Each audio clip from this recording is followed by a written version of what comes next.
ਰਾਜਪਾਲ VP Singh Badnore ਨਾਲ ਮੁਲਾਕਾਤ ਕੀਤੀ ਸੀ। ਬੀਜੇਪੀ ਨੇ ਰਾਜਪਾਲ ਕੋਲ ਪੰਜਾਬ ਦੀ ਕਾਨੂੰਨ ਵਿਵਸਥਾ ਦਾ ਮੁੱਦਾ ਚੁੱਕਿਆ ਸੀ। ਪੰਜਾਬ ਬੀਜੇਪੀ ਦੇ ਵਫਦ ਨੇ ਰਾਜਪਾਲ ਦੇ ਕੋਲ ਡੀਜੀਪੀ ਪੰਜਾਬ ਦਿਨਕਰ ਗੁਪਤਾ ਦੀ ਸ਼ਿਕਾਇਤ ਕੀਤੀ। ਬੀਜੇਪੀ ਦਾ ਇਲਜ਼ਾਮ ਹੈ ਕਿ ਡੀਜੀਪੀ ਆਪਣੀ ਡਿਊਟੀ ਸਹੀ ਤਰੀਕੇ ਦੇ ਨਾਲ ਨਹੀਂ ਨਿਭਾ ਰਹੇ। ਕਾਂਗਰਸ ਦੇ ਹੱਥ ਠੋਕਾ ਬਣ ਕੇ ਰਹਿ ਗਏ ਨੇ। ਡੀਜੀਪੀ ਤੋਂ ਸੂਬੇ ਦੀ ਕਾਨੂੰਨ ਵਿਵਸਥਾ ਨਹੀਂ ਸੰਭਾਲੀ ਜਾ ਰਹੀ। ਬੀਜੇਪੀ ਨੇ ਰਾਜਪਾਲ ਤੋਂ ਮੰਗ ਕੀਤੀ ਕਿ ਉਹ ਆਪਣੇ ਅਧਿਕਾਰਾਂ ਦੀ ਵਰਤੋਂ ਕਰਕੇ ਇਸ ਮਾਮਲੇ ਦੇ ਵਿੱਚ ਦਖਲ ਦੇਣ, ਕਿਉਂਕਿ ਕਿਸਾਨਾਂ ਦੀ ਆੜ ਦੇ ਵਿੱਚ ਸੂਬੇ ਦਾ ਮਾਹੌਲ ਖਰਾਬ ਕਰਨ ਦੀ ਕੋਸ਼ਿਸ਼ ਹੋ ਰਹੀ ਹੈ।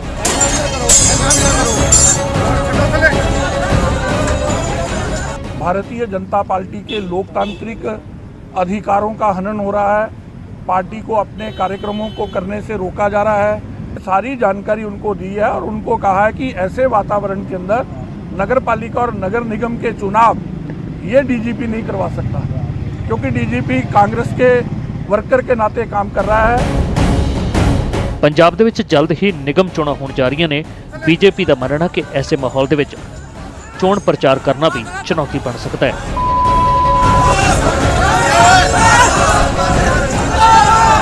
ਜੋ ਪੰਜਾਬ ਦੀ ਕੰਡੀਸ਼ਨ ਹੈ ਉਹਦੇ 'ਚ ਸ਼ਾਂਤੀ ਨਹੀਂ ਹੈ।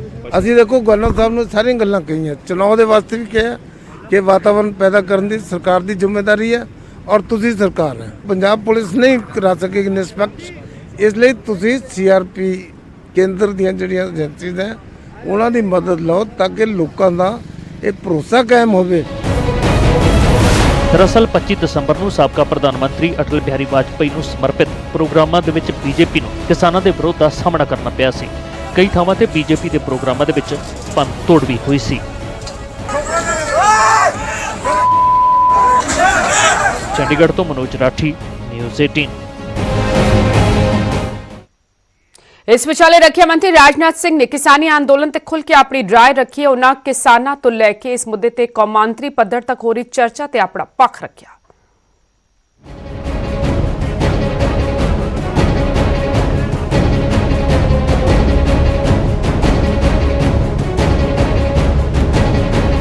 ਰੱਖਿਆ ਮੰਤਰੀ ਰਾਜਨਾਥ ਸਿੰਘ ਨੇ ਕਿਸਾਨਾਂ ਨੂੰ ਲੈ ਕੇ ਸਰਕਾਰ ਦੇ ਨਜ਼ਰੀਏ ਨੂੰ ਖੁੱਲ੍ਹ ਕੇ ਬਿਆਨ ਕੀਤਾ।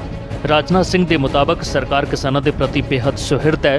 ਸੜਕਾਂ ਤੇ ਠਰ ਰਹੇ ਕਿਸਾਨਾਂ ਨੂੰ ਲੈ ਕੇ ਸਰਕਾਰ ਤੇ ਪੀਐਮ ਸੰਵੇਦਨਸ਼ੀਲ ਨੇ। ਰਾਜਨਾਥ ਸਿੰਘ ਨੇ ਕਿਸਾਨਾਂ ਨੂੰ ਅੱਤਵਾਦੀ ਕਹਿਣ ਵਾਲਿਆਂ ਦੀ ਸਖਤ ਨਿਖੇਧੀ ਕੀਤੀ, ਪਰ ਕਿਸਾਨਾਂ ਨੂੰ ਵੀ ਅਪੀਲ ਕੀਤੀ ਕਿ ਉਹ ਇੱਕ ਵਾਰ ਇਹਨਾਂ ਕਾਨੂੰਨਾਂ ਨੂੰ ਅਜਮਾ ਕੇ ਤਾਂ ਦੇਖਣ। ਪੀਐਮ ਪ੍ਰਤੀ ਵਰਤੀ ਜਾ ਰਹੀ ਸ਼ਬਦਾਵਲੀ ਅਤੇ ਅੰਦੋਲਨ ਦੇ ਨਾਂ ਤੇ ਹੋ ਰਹੀ ਭੰਨਤੋੜ ਨੂੰ ਰੱਖਿਆ ਮੰਤਰੀ ਨੇ ਗਲਤ ਦੱਸਿਆ।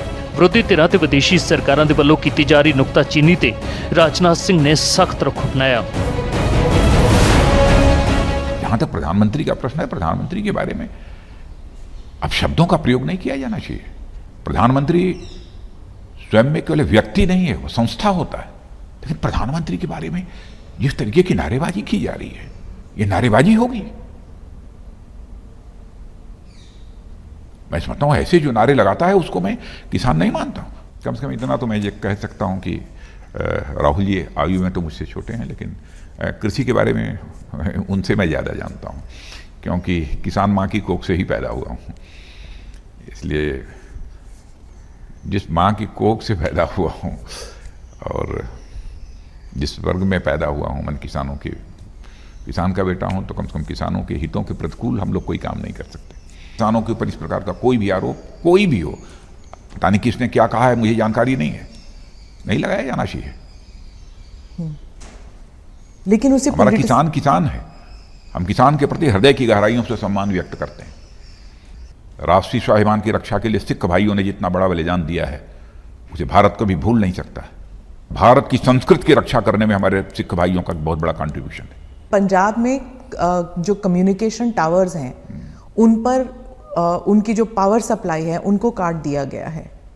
नहीं, वो नहीं होना चाहिए।